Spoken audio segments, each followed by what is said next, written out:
Olá, gente, sejam bem-vindos para mais um episódio do Sem Norte Cast.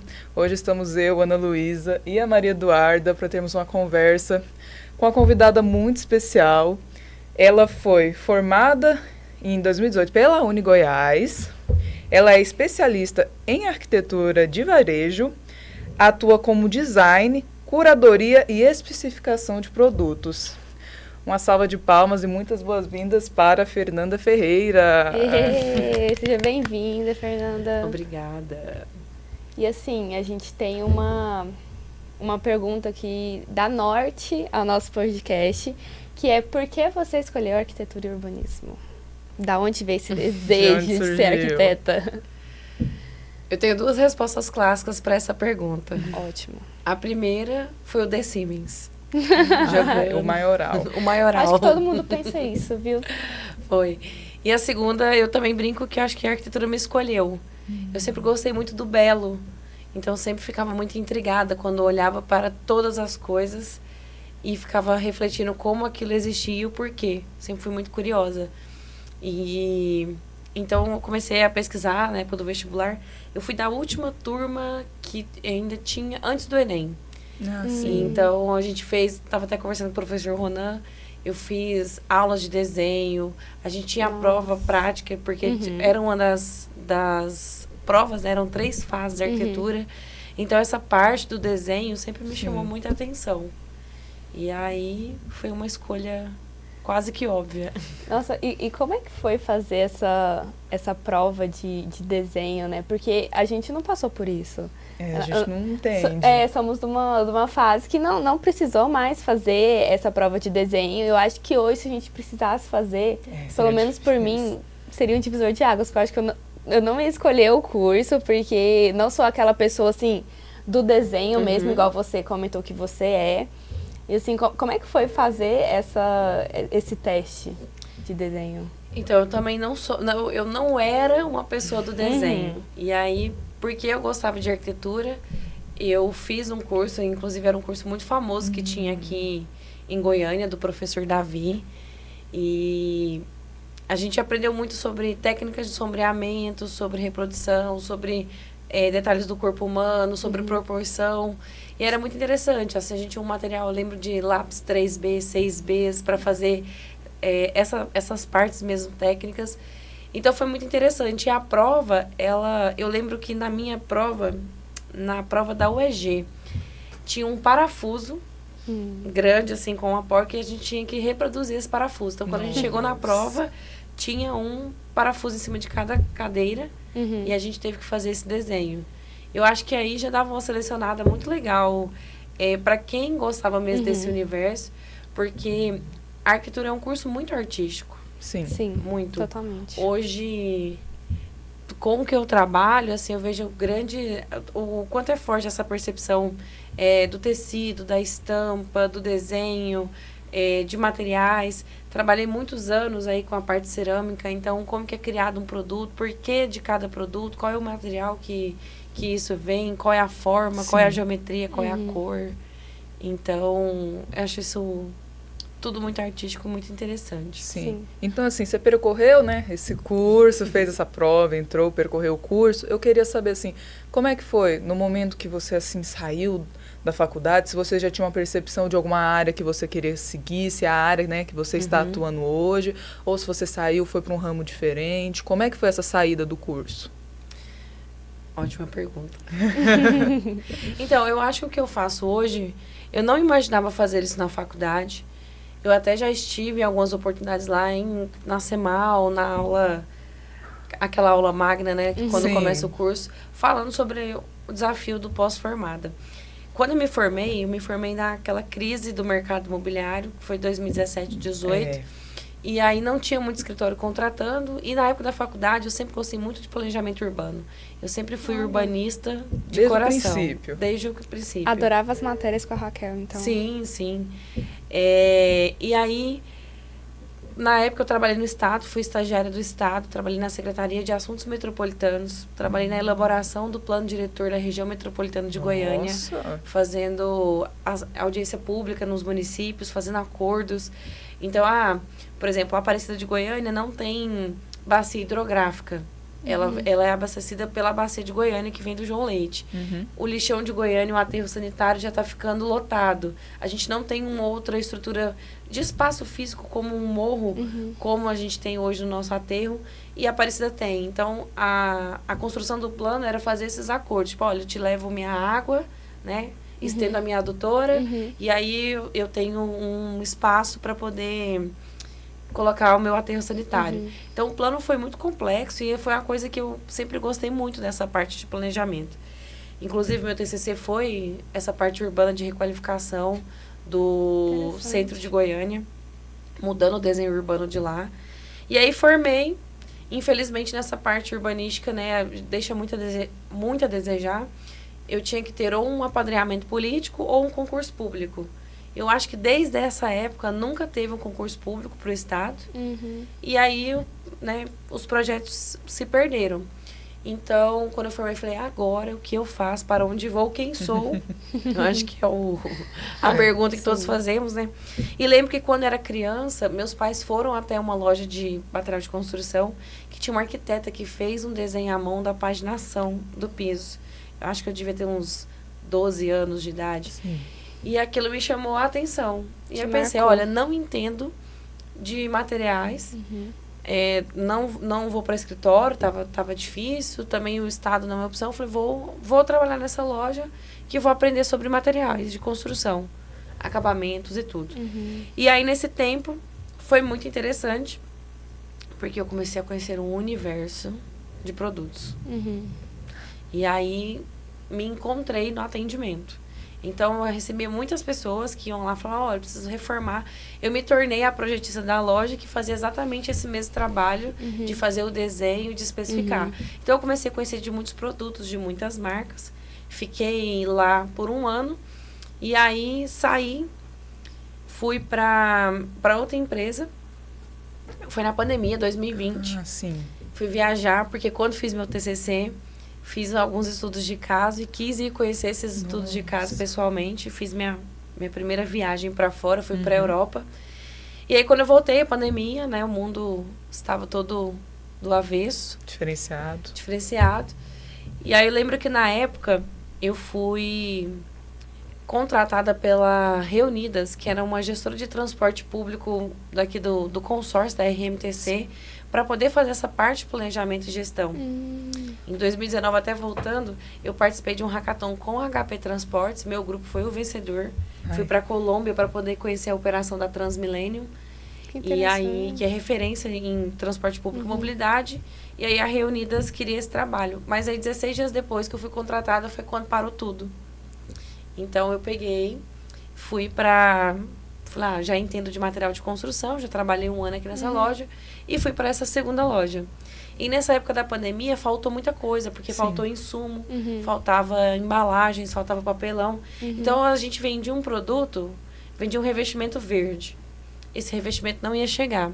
Então, eu precisava escolher um outro produto que fosse com a característica parecida, que tivesse um preço parecido.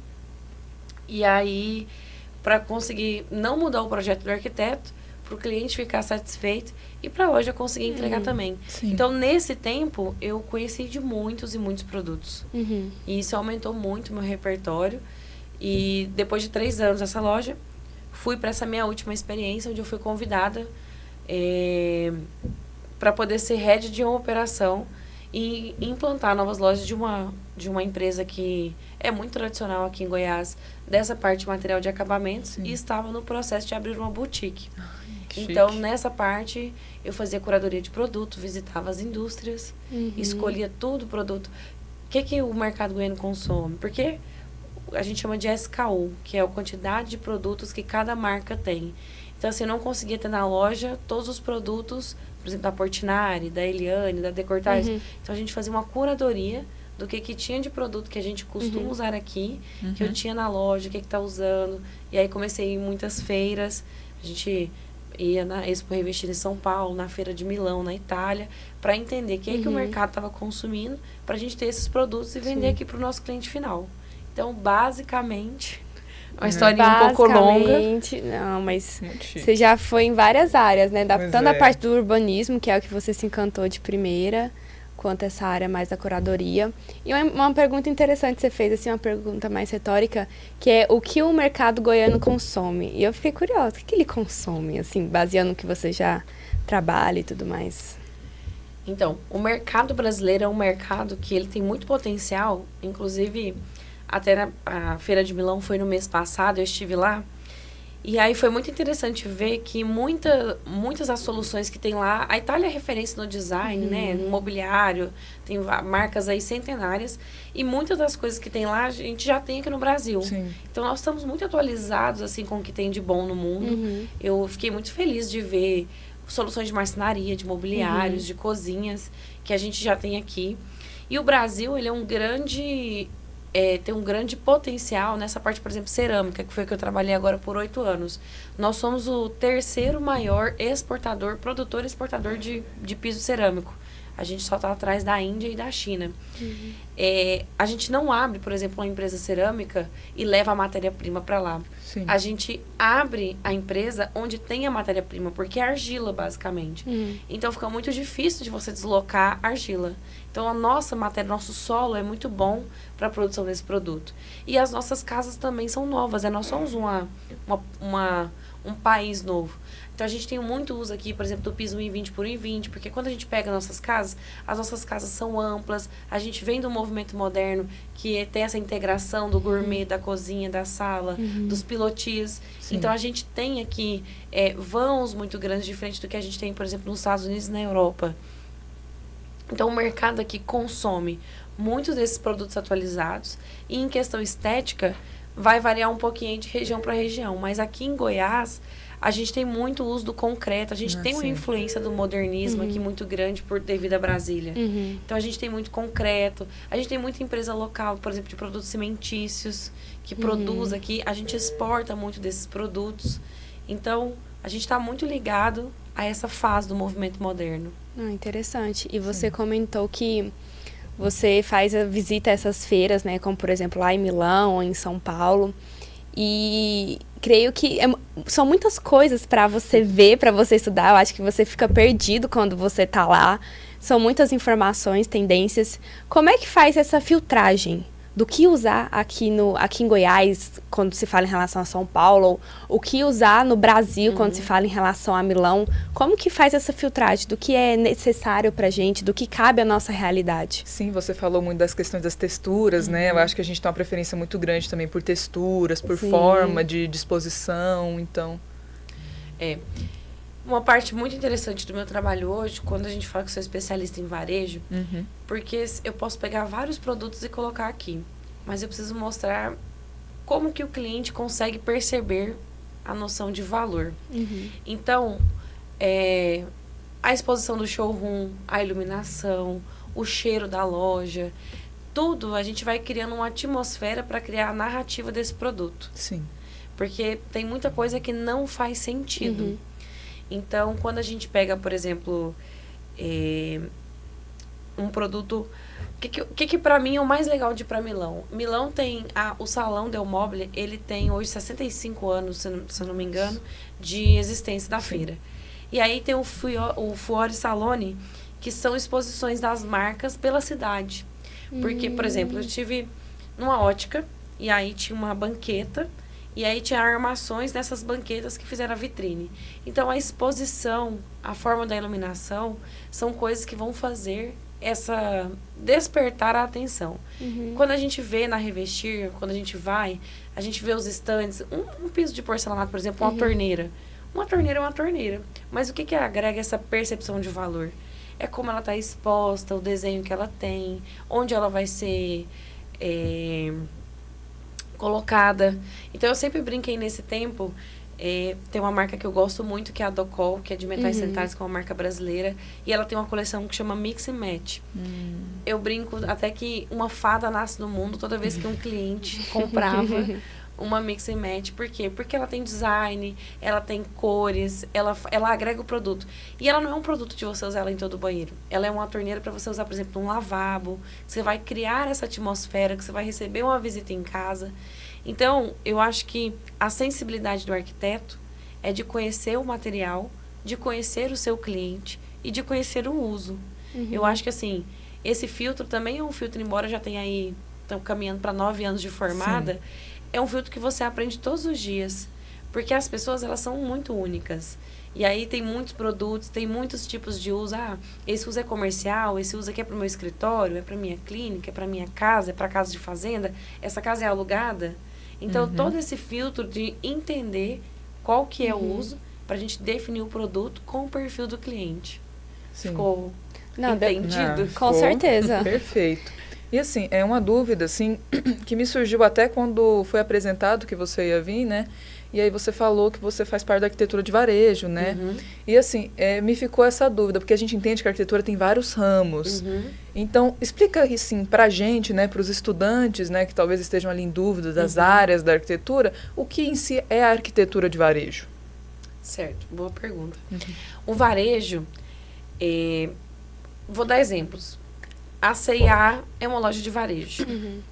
Então, quando a gente chega na C&A, já tem uma ordem lógica para você olhar. Nós, humanos, temos já, por naturalidade, sempre olhar para o lado direito.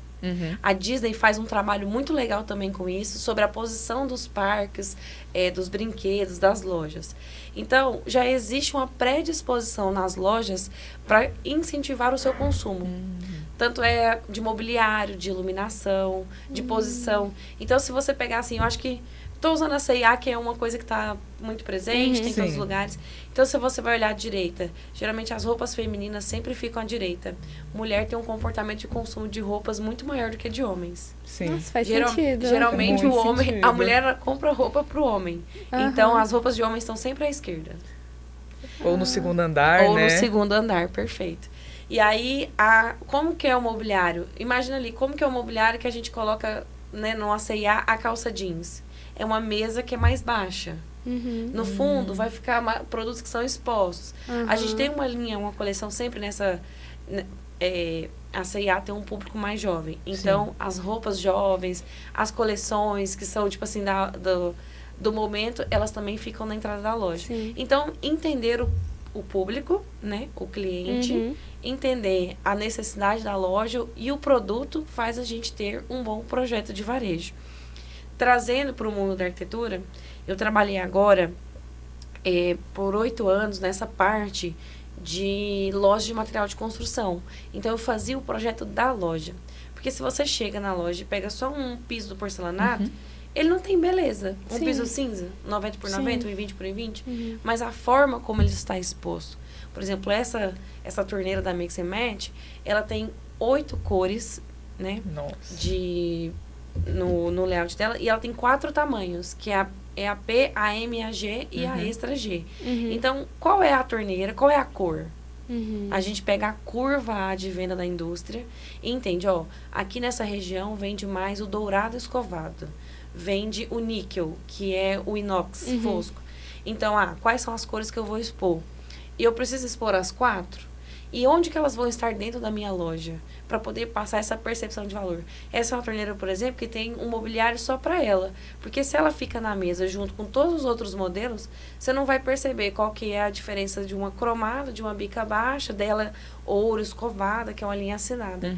Então, o projeto de varejo é entender o produto que você vende, o cliente que consome, e você fazer esse projeto da loja para poder trazer essa percepção de valor.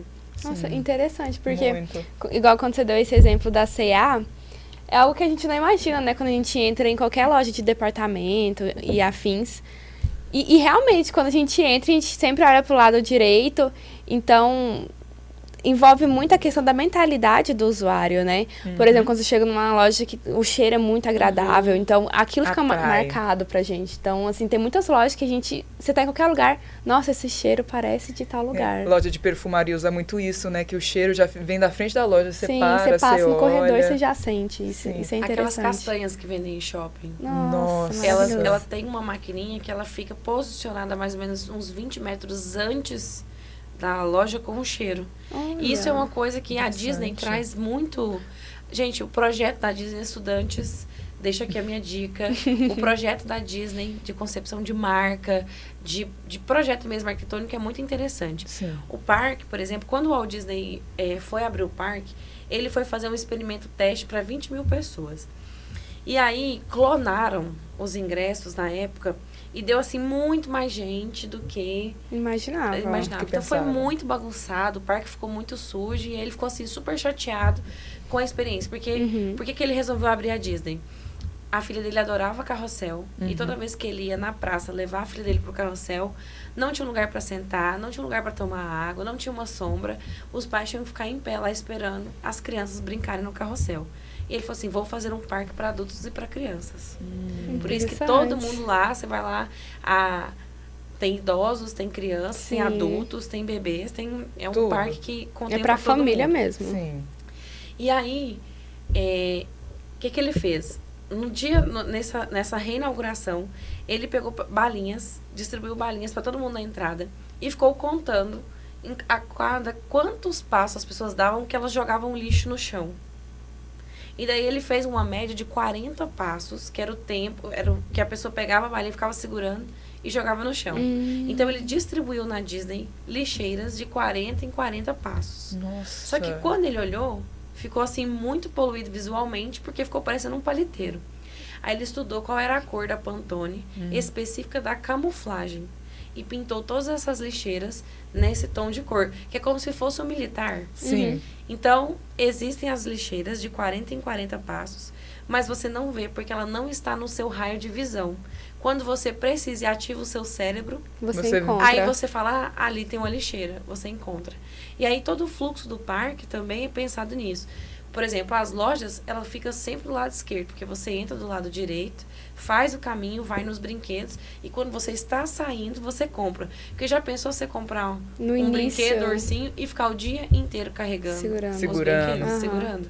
Então, esse é um bom projeto, um exemplo de projeto de varejo, né? Que o parque é um lugar de consumo. Sim. Então, é tudo estruturado, posicionado para poder fazer sentido para o cliente. Para quem vai. Nossa, interessante, né? Muito. Porque eu nunca imaginei, assim, visto desse ponto de vista, né? Em relação à Disney. E você já chegou a visitar a Disney? Não, ainda não. Porque, assim, quando... pelo menos assim, a gente fez uma pesquisa sobre você, além do brief que você mandou pra gente, a gente entrou no seu Instagram, a gente deu uma bisoiada ali, né? E a gente viu que você viaja bastante, você já foi pra Itália, você já foi pra... Tem vários lugares, Espanha, França, Estados Unidos, Áustria, Panamá. E como que é essa experiência de você visitar tantos lugares e nessa que você visita, como é que você traz tudo que você aprendeu ali em relação ao olhar arquitetônico mesmo? O que você traz para lá e traz aqui para o Brasil, você emprega aqui no Brasil?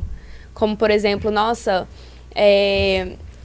sei lá, você está montando algum projeto ou algo assim do tipo, e nessa que você fez essa viagem, você fala, nossa, eu vi algo parecido nessa viagem. Além da feira, né? Porque, obviamente, a feira, quando você vai lá, você, querendo ou não, usa muitas coisas. Mas numa viagem a passeio mesmo, quando você tá passeando ali, você fala, nossa, dá para usar isso no meu projeto, por exemplo. Primeiro que quando você é arquiteto, você nunca mais tem uma viagem a passeio. Sim. Esse é o primeiro ponto. Você sempre aprende algo. Não consegue desligar esse olhar seu. O olhar não desliga. E assim, o celular também, coitado, assim... Até na minha última viagem, tirando foto de postes, de meio-fio, meu namorado perguntando, o que é isso, Fernanda? Eu falei, olha, é melhor nem explicar. Eles não entendem, gente. Quem não é arquiteto não entende essa visão. Entende. Eu tava até conversando com o professor Ronan, eu acho que... Eu estou num processo de aculturar o olhar. Eu acho que todo arquiteto nasce e morre nesse processo. Porque a gente vê muitas coisas, precisa fazer esse filtro. E eu acho que a maturidade que a gente tem vai fazendo a gente chegar a conclusões. Tem Paris é um lugar que eu já fui 4 vezes. E todas as vezes que eu estive lá, foi diferente. Mas a cidade é a mesma, a torre é a mesma, Versalhes é a mesma. Mas eu não era a mesma. Então, a primeira vez que eu fui fazer um mochilão. A segunda vez, eu fui com a viagem de casal. A terceira vez, fui com a amiga. Então, assim, aí uma amiga arquiteta. E a gente foi, assim, andando pela cidade. Hoje, por exemplo, eu mudei muito porque eu amadureci. Não gosto, por exemplo, já fui pra lá e já fui pra festas. Hoje eu gosto de ir pra restaurantes. E aí, nesses restaurantes, quando você chega no restaurante, como que é a mesa? Qual é o prato? Como é a taça? Como é o banheiro? Sim. Qual é a torneira do banheiro? É de mármore? O chão? É de madeira? Então, como é a iluminação? Esse restaurante está aqui há quantos anos? A Europa é um lugar muito legal porque você tem coisas muito antigas. Então, eu estive agora na Espanha, fui conhecer Madrid. Restaurante, assim, de 120 anos de funcionamento. Então, como que é o atendimento? Como é o uniforme dos garçons? Tudo isso conta na experiência, né? Tudo isso conta. Eu conheci agora, por exemplo, o Palácio Real de Madrid. Fantástico, assim, Madrid é uma cidade muito cosmopolita, que tem muito da referência de arquitetônica de muitos momentos. Então, muito art déco, muito art nouveau, muito neoclássico. E, assim, misturado, a cidade muito conservada. E aí você vê, tipo assim, carros elétricos andando na frente desses prédios que tem aí 700 anos. Sim. Então, é muito intrigante ver essa percepção do novo, do velho, e como eles combinam. Agora, assim, a minha penúltima, né, viagem, que foi pra China, que foi, assim, eu falo que foi um deleite arquitetônico, que eu ainda não processei, estive lá em novembro do ano passado. Você ainda tá digerindo o que aconteceu. Porque muita tecnologia, junto com a cultura milenar, junto com a culinária, tipo assim, totalmente diferente, porque o Oriente, né, come, se alimenta totalmente diferente. Do Ocidente. Então, por exemplo, o café da manhã lá é sempre um almoço, a forma o tipo de comida mesmo. Então, toda vez que você vai, você volta diferente. Então, não é... O projeto, eu tava até numa conversa com a Sheila, que é a franqueada da Casa Cor, aqui de Goiás. Ela falando que antigamente a Casa Cor Goiás faz 30 anos no ano que vem.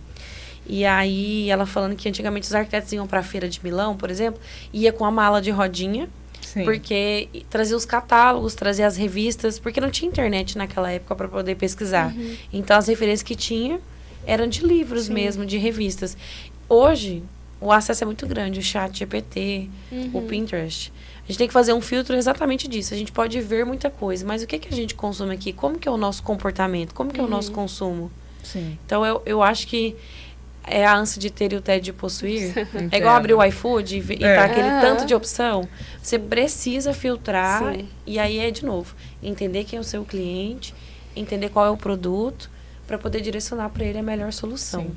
E assim, reunindo, né, o que você falou, me veio aqui na mente, né? Você citou a estética, citou todos esses movimentos, e aí me veio na cabeça, nós estamos numa época com a influência muito grande das redes, e a rede, querendo ou não, recentemente tem mudado muito a estética. Quais que foram as mudanças que você foi percebendo conforme, né, conforme as redes sociais foram evoluindo?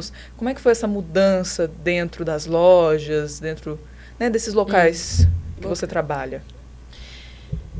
Olha, eu acho que a loja física ela vai sucumbir, mas ela vai renascer como a Fênix. Porque legal comprar na internet, né? Resolve a vida. Mas o atendimento humano, gente, não tem nada que substituir. Não. Tipo, a IA não vai substituir. Eu me divirto muito assim, tipo, a IA vai tomar seu emprego, né? Fala pros arquitetos, aí fala assim, quero ver a IA falar com o seu tchão lá na obra, falar com ele, explicar a aprumada aqui da tubulação. Então, tem muita coisa que o atendimento humano, ele é necessário. E as pessoas estão ficando cada vez mais carentes dessa prestação de serviço. E aí, é muito dual, porque antigamente a pessoa ia na loja e ficava muito... Perguntava pro vendedor, porque não tinha informação, não tinha um manual. Então, essa televisão aqui tem quantas polegadas? Qual que é a tela dela? Como que funciona? Hoje você abre a internet, tem tudo lá, descrição do produto. Você lê tudo, já resolve tudo, faz a compra. Você sabe, só compra e espera chegar em casa. Mas tem muitas coisas, por exemplo, o acabamento. Um móvel planejado, uma marmoraria. Ah, vou ver a foto. Gente, cada chapa de mármore, ela é única. Você precisa ir lá na marmoraria, olhar qual que é a chapa, ver se o veio vai encaixar, ver como é que vai ser o corte para poder a bancada fazer a continuação do desenho. Então, essas percepções, elas ainda são muito humanas e elas sempre serão. Sim. A IA pode até fazer o render bonito, Mas eu acho que, assim... E nós estamos já ficando cansados. Acho que vocês já são dessa geração da internet, Sim. mas a minha geração aqui dos 30 anos... Nossa, eu, por exemplo, eu preciso usar o WhatsApp no computador. Sério? Juro. Tudo que tem que resolver mais sério tem que abrir o notebook. Isso. Pelo notebook. Isso. E aí, eu tenho muitos funcionários da geração de vocês. Então, assim, eles resolvem tudo no celular. Não sabem nem mexer no computador direito. Tipo assim, liga, abre ali, mexe o que precisa. Deixa ali. Planilha, Excel. Nem Sai sei fora, nem o né? que é isso. Sabe nem o que é. Mas é isso, a gente vai se adaptando. O mundo mudou muito. Claro que ele mudou muito mais rápido agora com esse avanço. Eu falo muito que nossa grande virada da tecnologia foi de 18, 19 pra cá. Na época que eu fiz faculdade, gente, ainda tipo assim, fico vendo... A gente tinha que ir na biblioteca, pesquisar em livro, embora tivesse internet. Sim. Não Mas tinha um não tinha chat o GPT tão PDF rápido, ali. não Que ele tinha um fizesse I um Love resumo. PDF, assim, pra poder fazer o resumo. A gente, Notebook LM. gente, por exemplo, hoje o Canva vocês conhecem? Sim, Conheço. claro. Salva vidas. Salva vidas. A gente tinha que mexer no Photoshop, sabe? Tipo assim, no PowerPoint da PowerPoint. vida. Aí tinha que pegar, fazer os traços. Tinha curso de Photoshop. Meu Hoje, Deus. assim, Vai no YouTube, tem tudo. chat, tira pra mim aí o fundo aqui, muda essa cor, a cor do céu, coloca uma luz. Sim. Então, hoje é muito mais fácil. Então, de 2019 pra cá, foi quando a banda larga veio o 4G. Porque, por exemplo, a gente não tinha internet o suficiente de banda larga para poder mandar vídeos. A gente, por exemplo, as figurinhas do WhatsApp, elas consomem memória pra caramba, né? A gente mandava GIFs. As piadinhas eram GIFs ou eram fotos. Isso foi ontem, gente. 2019 foi ontem. Muito recente. Muito Tem rápido. 6, 7 anos atrás. Então, a gente deu um salto muito grande depois do 5G. E só vai aumentar, né? Acho que Com a vai vencer quem for mais tecnologia. adaptativo. Exatamente. E assim, sempre estudando, né? Porque eu acho que se você para de estudar, de ir atrás de conhecimento, a maré te leva, né? Leva. Porque as pessoas estão sempre se atualizando. Então, assim, sempre tem profissionais também e de diversas áreas que se você realmente parar, você fica para trás. Sim, você tem que estar sempre se reinventando, sempre buscando algo novo, porque a gente vive numa sociedade muito rápida, né? A gente vive numa sociedade que pede essa reinvenção. Sim.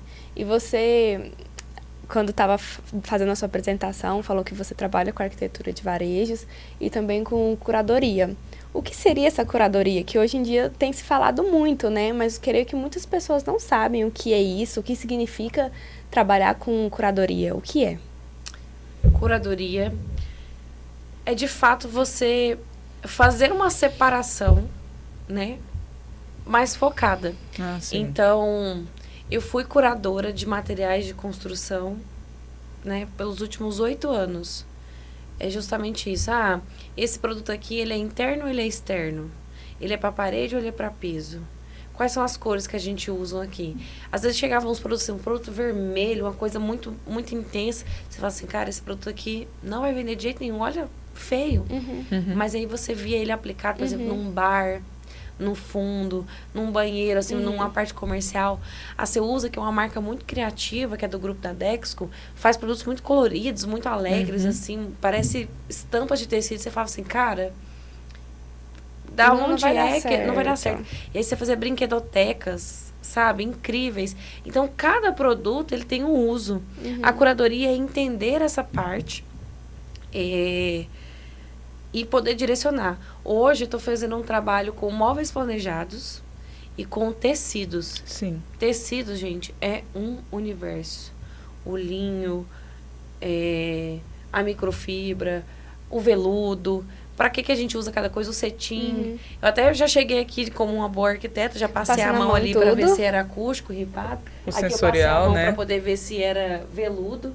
Né? E aí o tecido, ele traz estética. Olha para vocês verem, tanto que ficou teatral esse tecido aqui, o que ele criou nesse ambiente. Sim. Se essa parede fosse só preta ou só azul, ela não passaria o mesmo recado Sim. que passa esse tecido aqui. Então, é sempre, gente, sobre entender o uso. Sim. E aí é mais sobre entender o uso e pesquisar sobre produtos. Porque aí a gente consegue ser mais assertivo para aquilo que a gente tá buscando. E tem se usado muito tecido hoje em dia, Pois né? Assim, é. por exemplo, quando você vai na Casa Cor, tem usado muito tecido em revestimento, como papel de parede. Então, assim, eu vejo que está sendo um forte muito grande o tecido, como usando mesmo em ambientes, de forma geral, né? Sim. Textura, gente, o ambiente. O que é a diferença, assim, eu acho que de você ter um arquiteto? Até nas nossas conversas, o arquiteto, infelizmente, ele é considerado um artigo de luxo. Pois é. Sim. Ele não tem, assim, não é uma profissão que ainda é muito acessível. E eu entendo também, tá? Depois de formada, eu fui do centro acadêmico, do escritório modelo, sempre trabalhei muito com essa parte social, mas as pessoas não têm essa percepção de valor que nosso trabalho é importante. Sim. Sim. E o nosso trabalho ele é muito importante. Estava até conversando com um arquiteto e ele falando desses compactos de luxo lançando aí na cidade apartamentos de 27 metros quadrados. Aí o cliente pensa assim, não, mas aí é barato, porque são só 27 metros. Ele falando que é muito pelo contrário, porque você precisa projetar muito centímetros. Possível. Então, assim, se você abre a gaveta, ela bate na cama e ela não abre a porta do guarda-roupa e você não consegue andar de um lado para o outro. Então, o nosso trabalho, ele é muito valioso, ele é muito importante. Sim, você tem que ter uma marcenaria pensada muito bem para aquilo, né? Muito bem. Avaliar totalmente o conjunto, né? Eu falo isso, eu tô aqui no primeiro período, a gente vê isso muito em fundamentos, né? Sim. Que é essa questão não só da gente avaliar só a visão daquele cômodo, avaliar o sensorial, avaliar o que você vai colocar ali dentro. Não é ver só as paredes, é ver o todo. Sim, levar em consideração que a pessoa vai morar ali, digamos assim, anos da vida dela, né? Tudo. E não é algo momentâneo. Tudo, assim. Eu também faço projetos. Eu faço muita coisa, né? Eu, como uma boa geminiana, né? Tenho algumas... um pouquinho de tudo. Muita coisa na cabeça. E aí, a gente tá com uns clientes que eles têm um apartamento de 4 quartos. Vão casar agora. E eles querem ter 3 filhos. E aí, o que foi a ideia do projeto deles? Vai ter um quarto de bebê. E aí, o bebê nasce. Quando ele crescer, ele vai pro próximo quarto. E aí, o próximo filho que vier vai ficar nesse quarto. E aí, o próximo filho que vier, ele vai pro outro quarto e ele vai ficar nesse quarto. Então, a gente está projetando um futuro que ainda não existe, mas que a gente tem que pensar em todas as percepções. E aí, são clientes muito queridos. No briefing, a gente fala, uma poltrona para amamentar, vai ter um trocador. Como nós vamos fazer esse quarto? Porque às vezes vai ser menino ou menina de um futuro que ainda não temos data para isso, mas a gente pensa em coisas a longo prazo. É projeto de 5, de 10 anos. Quando eu estava trabalhando com essa parte, por exemplo, de torneiras, hoje uma torneira custa R$1.000, uma torneira boa. E aí o cliente sempre ficava indignado. Eu sempre perguntava para ele, quando foi que você comprou a sua última torneira? Porque é um produto que fica lá 15 anos, 20 anos. Não é como um carro que você fica sempre acompanhando o preço. Tabela FIP, uma roupa que você está sempre comprando. A parte da arquitetura, ela tem um desembolso quando você está ali trabalhando com ela, mas são bens muito duráveis. Você passa uma vida. 15 anos é uma história muito grande da vida. E passa muito rápido, né? Passa muito rápido. Muito rápido. Igual você falou, da torneira. Gente, como é ruim você chegar num lugar que a torneira tá bamba. Que é uma torneira péssima, de péssima qualidade. Você vai usar ela ali e se fosse uma boa, né, de marca boa, de procedência que não fosse duvidosa, duraria a vida inteira e você não ia precisar ter aquela manutenção que provavelmente você vai ter que ter a cada 3 anos, por exemplo. Totalmente diferente. Mas aí, é assim, tudo tem seu lugar. Sim. Tudo tem seu lugar, seus ambientes. E aí a gente vai fazendo esse filtro, vai refinando. Hoje, por exemplo, eu não consigo frequentar muitos lugares que eu sempre frequentei, porque não acompanha, assim, a ambiência que eu desejo, o que os meus olhos já viram. Vocês perguntaram da viagem. Você vai conhecendo tanta coisa que você começa a fazer esse filtro por natureza. Ficar seletivo, Você vai ficando seletivo. Naturalmente. Por quê? Porque você vai convivendo com coisas que você acredita e que você vai testando. A gente falando de tecidos. O que conta muito hoje? É a textura. É o conforto que passa, o sofá. Ai, gente, como arquiteto é muito difícil, né? Porque aí a gente vai... É um negócio que o paladar não retrocede, a gente vai fazendo um filtro muito grande. Eu fui comprar um sofá. Meu apartamento é um apartamento que eu quero pôr ele para alugar em breve. Sim. E eu falei, não vou investir muito nesse sofá porque eu vou colocar ele para alugar. Infelizmente, o inquilino às vezes pode ser que não cuide, então vou optar por uma coisa mais simples. Só que aí, você já conhece dos tecidos, Já do sabe o que é buclê, bom. do linho. Aí, assim, eu sento lá no meu sofá hoje, eu falo, não, calma, que o próximo sofá... Vai Por ser quê? um Porque você já conheceu, você sabe o diferencial da textura, da trama, do conforto que aquilo traz, no ambiente, a sensação de você sentar e se sentir num lugar aconchegante. Então, Sim. você vai, por natureza, fazendo esse filtro. E aí, o que eu digo para vocês, alunos? Não vai parar nunca, primeiro, é inalcançável. E a gente vai com o tempo mesmo. Então, para todos os lugares que vocês forem, observem o restaurante, observem o shopping, observem a loja, observem a C&A, a Renner, a Zara. Observem tudo e aí você vai começando a fazer esse filtro. Ah, por que essa loja é aqui?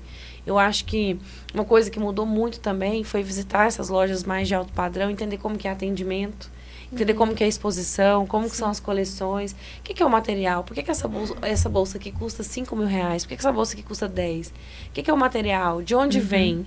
Então, você consegue começar a ir refinando e apurando o olhar, mesmo que você não seja um cliente, que você não seja um consumidor.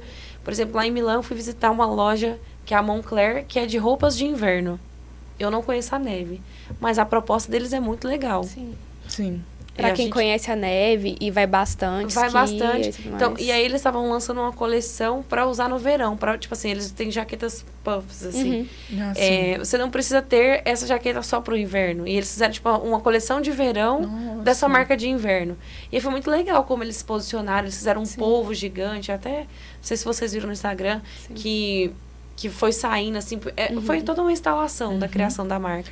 Então, é bem legal vocês acompanharem as grandes marcas, como elas estão fazendo para sempre se reinventar. Analisar tudo isso. E assim, me surgiu uma dúvida, outra dúvida, surgem várias enquanto você fala, que é como que você estuda o comportamento de tanto um cliente para um projeto, tanto para uma grande marca, conforme os consumidores ali que frequentam, como é que você faz o estudo desse comportamento? Aí é muito curso. Muito, porque entender de personalidade humana é muito, muito complexo, né? O ser humano é muito complexo. E ele é muito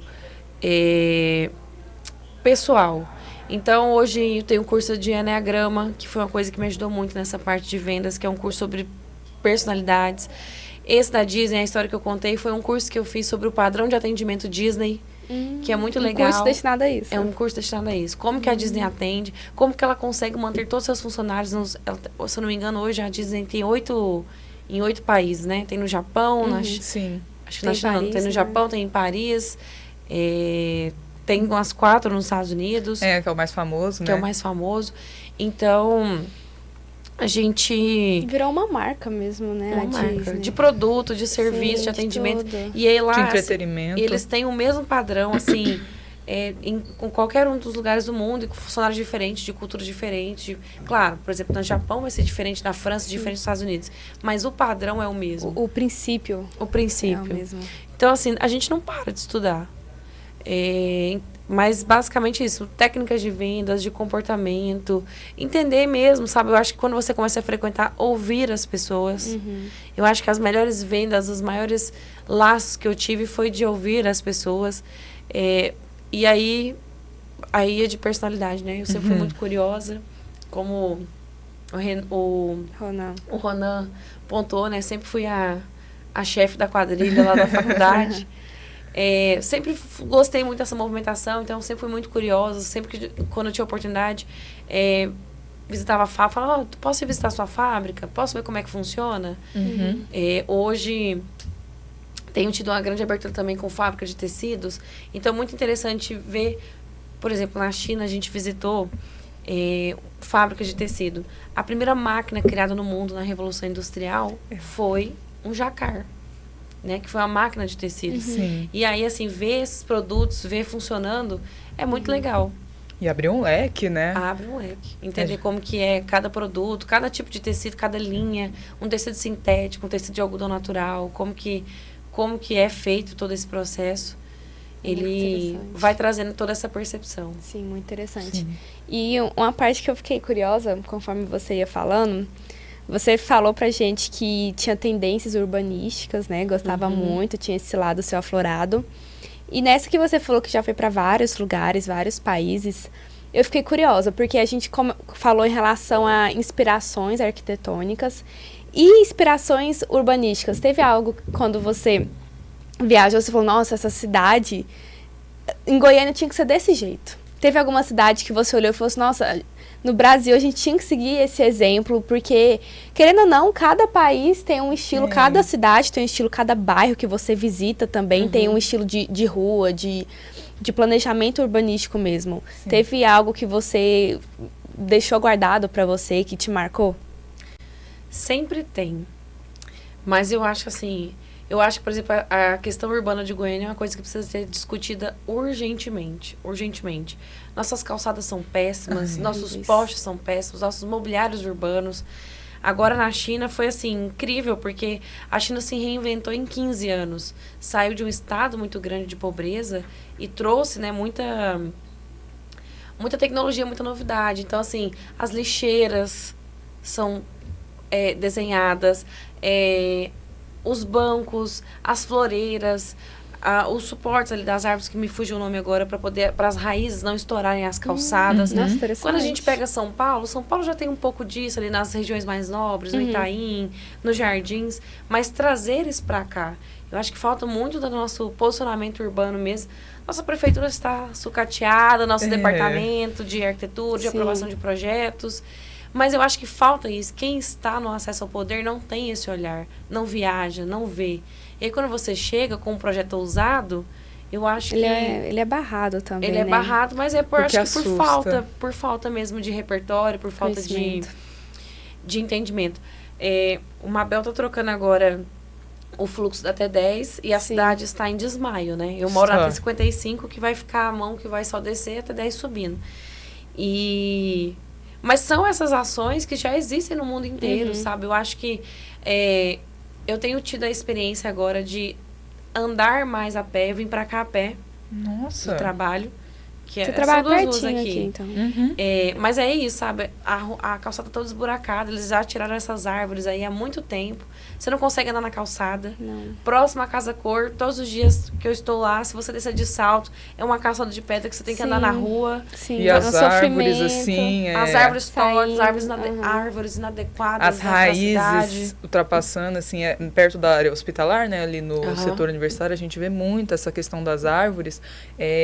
Quebrando a própria calçada, dificultando ali o acesso. Então, é algo que a gente vê muito frequentemente. Um meio-fio. E eu acho que é algo que vai demorar muito tempo para ser resolvido, né? Toda essa questão. Pode ser que sim ou pode ser que não. Será? Vamos esperar. Não, mas sabe o quê? A mudança nas nossas mãos. Sim. Nós somos habilitados e estamos caminhando para isso. Chegar, então, né? Vai estar nos nossos projetos. Eu acho que os bons profissionais que seremos é que vamos mudar o jogo. Com certeza. Então, assim, pesquisar esses materiais, trazer para cá. Estou fazendo um projeto comercial. O padrão da calçada é ruim, mas como eu posso fazer pelo menos a minha calçada boa? Sim. Porque se eu faço a minha, você faz a sua, você faz a sua. Vai juntando. A gente vai juntando e vai fazendo vai fazendo uma boa. Uma boa cidade, né? Sim, com certeza. Uma boa cidade está literalmente nas nossas mãos. Sim. Basta a gente querer agora, fazendo né? cada um a sua parte. Com Inclusive, certeza. ficou uma dúvida para mim, né? Uma dúvida que a gente estava falando aos poucos. Perdão. Você disse que você sempre teve esse interesse pelo urbanismo, que foi algo que a gente pautou muito aqui. O seu TCC, como é que foi o seu TCC? Nossa, como é que você desenvolveu ele? Ele foi sobre urbanismo? Sobre o que foi? Foi. Meu TCC foi a requalificação do centro, ali da Rua 3. O que foi a minha ideia?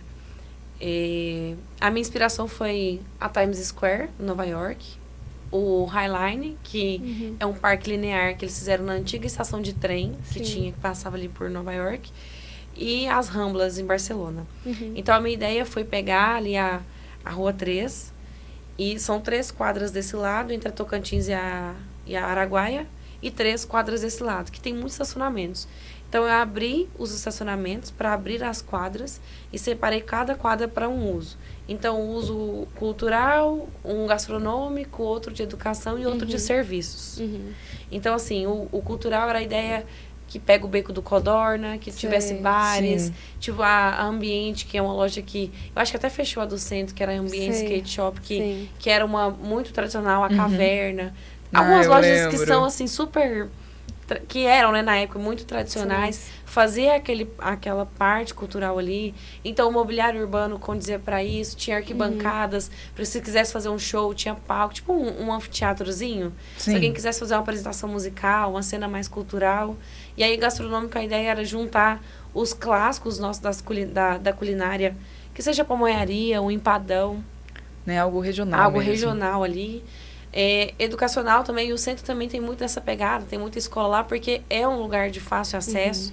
Todo mundo consegue chegar no centro muito fácil. E a parte de serviço também, que o centro tem algumas coisas, por exemplo, quando você vai no mercado, tem coisas que você só acha no mercado da 13, Sei. da Rua 13. Então, a ideia era juntar esse tipo de serviço de costura, alfaiates. Tem muita coisa que o centro ele é muito, muito particular. Então, o desenho urbano tinha essa mudança de calçadas, desenho Sim. de mobiliário urbano. Ali, na época, não tinha ainda o BRT, Sim. ali na frente do grande hotel. Sim. Então, era juntar, fazer uma calçada elevada para ser uma região de pedestres mesmo. Igual é quase todos os centros urbanos do mundo, que os centros são para pessoas, não são para carros. Isso é algo que tem se falado muito, né? Pelo menos assim, na faculdade, tem se falado bastante em fazer projetos voltados para as pessoas. Sim. Deixar o carro, a moto de lado e focar no pedestre, no ciclista. Sim. Realmente, igual você propôs no seu projeto, né? Que é muito interessante. Eu posso até compartilhar com vocês depois. Eu tava até conversando aqui também hoje. Se eu tivesse o olhar que tenho hoje para poder desenvolver esse projeto, tenho certeza que faria coisas bem legais. Porque isso foi um assunto que nunca saiu de mim. Então, eu estava em Barcelona também agora, nessa última viagem, e estava lá nas Ramblas. Que as Ramblas eram um canal que desaguava do rio para o mar. E aí eles fecharam também. E aí são vários bares, vários restaurantes, mercados. Sim. E aí as pessoas ficam caminhando pela rua. E assim, é muito gostoso, é muito legal. A gente fez um pequena amostra quando eu trabalhei na Secretaria de Cidades e Assuntos Metropolitanos ali da Rua 8. Fizemos um projeto de requalificação que hoje o pessoal tem tentado fazer um trabalho lá tem alguns bares lá, o Zé Latinhas. Alguns outros para poder fazer essa ocupação do centro. E aos poucos tá dando certo, né? Assim, tá surgindo bares, tem ruas assim fechadas mesmo, que não passa carro, que é só pedestre passa ali. Então, assim, é o que a gente tinha comentado. Será que a cidade ela vai mudar? E tá mudando aos poucos, né? A passinhos de formiga, mas tá mudando. Mas estamos mudando. E assim, né, infelizmente, a gente já está encaminhando, né, para acabar. Finais. Qualquer coisa a gente faz uma parte 2, né, chama de novo. Parte 3, 4, porque não falta é assunto. E assim, né, eu vou te fazer uma última pergunta, mas antes, né, gente, sigam aqui a gente tanto pelo YouTube quanto pelo Instagram, semnorte.cast. Também sigam a faculdade, que é a unigoiás.arquitetura. E também, Fernanda, né, pode passar o seu Instagram pra gente, por favor? Claro, o meu é fernandaferreira.arq de arque. Então, gente, se vocês precisarem de um arquiteto de varejo, temos a Fernanda aqui. E, Fernanda, a última pergunta que eu quero fazer para você é: qual conselho você daria para um estudante de arquitetura que está ali na faculdade ou que está se formando agora? Eu acho que tudo que vocês aprenderam na faculdade vai mudar, porque não dá tempo em 5 anos. Não. É muito complexo, é muito diverso, é muito intenso. E aí, na faculdade, a gente tem aquela dor de ficar assim, ai meu Deus, fazer projeto, muito difícil, muita coisa. Mas, de fato, referências, repertório, aculturar o olhar, ler, estudar, assistir, ver, ter um olhar crítico de tudo. Assim, vai no shopping. Assim, eu faço muito isso com a minha própria equipe de vendas. Vamos no Flamboyant, no Buriti, no Passeio das Águas. Vamos entender o que é a diferença de cada shopping, qual que é o público, como é que é cada lugar. Vai no restaurante, gente, olha atrás do verso, qual é o prato. Então, começa a perceber, vai assistir uma série. Eu falo muito isso. Tem um filme que é muito marcante pra mim, que é o Shrek. O Shrek, o segundo ou o terceiro, que é quando eles voltam pra tão distante. É o segundo. É o segundo, né? E aí tem várias logos de marcas. Tem o Starbucks, tem a Tiffany, que lá atrás eu não conhecia essas marcas, então eu não sabia. Então hoje, como eu tenho o olhar, eu consigo perceber. Então, em tudo, sabe? No filme, na série que você assiste, na viagem, na casa cor, nas lojas, no shopping, no restaurante, tudo o tempo todo. A gente tem boas referências. Sim. Eu acho que Goiânia está ficando uma cidade muito interessante, muito bem posicionada. Grandes marcas assinando projetos aqui, como a Pininfarina, a Porsche. Sim.